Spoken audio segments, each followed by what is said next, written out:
Washington State. Line 4, Pam in Washington State. Hey, Pam, you're on with Wayne Root. How are you? Hi, how are you? Good. What's on your mind tonight? I just didn't find Dr. Ford credible. I know it's not politically correct to say that, and I know that the Republican Party doesn't want to be seen as not being compassionate.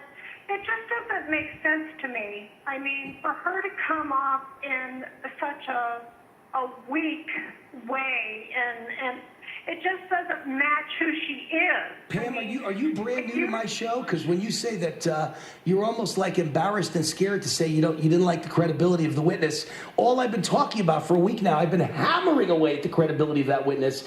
She was horrible. They had a horrible prosecutor who didn't push her, but she was awful. There's holes like Swiss cheese in her testimony. She's a fraud. She's a liar. The whole thing was manufactured. She's got boyfriends popping up to say it's manufactured. She knows how to beat polygraph tests. She has friends in the FBI, and the FBI friend's the one who gave her the polygraph test. Her father's CIA, her grandfather's CIA. Her brother is an attorney with the firm that founded Fusion GPS that tried to frame Donald Trump. She said she doesn't like to travel. She's been flying her entire life. She has no trouble flying. She said that she had to build a second door in her home. She was so scared of security in 2012, and that's when this all came back to her, and that's why she told the psychologist about this attempted rape. And meanwhile, we went back and looked at her remodeling records, her permits with the city. She built the addition to her house in 2008, not 2012, and it had nothing to do with security. She had a little home office where she saw people as a psychologist, and there was, I think, a renter in there as well, a renting office space. That's why she built a second door. It had nothing to do with security.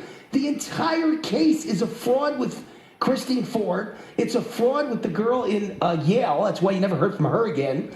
Not one classmate backed her up. No one's backed up Christine Ford. And the girl who claimed gang rape, her boyfriend just came out and said she loves group sex and has her whole life.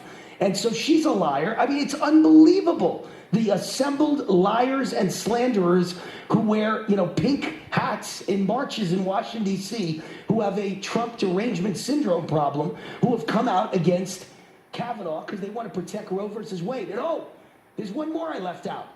She, Christine Blasey Ford, works for an abortion company that makes the abortion pill. RU, whatever it is, RU 346, whatever the number is.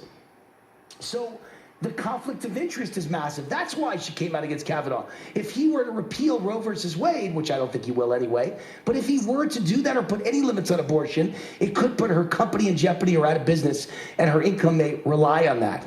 So, I mean, when you add that up, wow. Why did a prosecutor rip her to shreds? Because they were scared to death of their own shadow, of attacking a woman. Pam, thank you for the call. We've got Kathy at D.C. on line 3. Kathy, you're on with Wayne Root. How are you? Oh, hi, Wayne. Thank you for taking my call.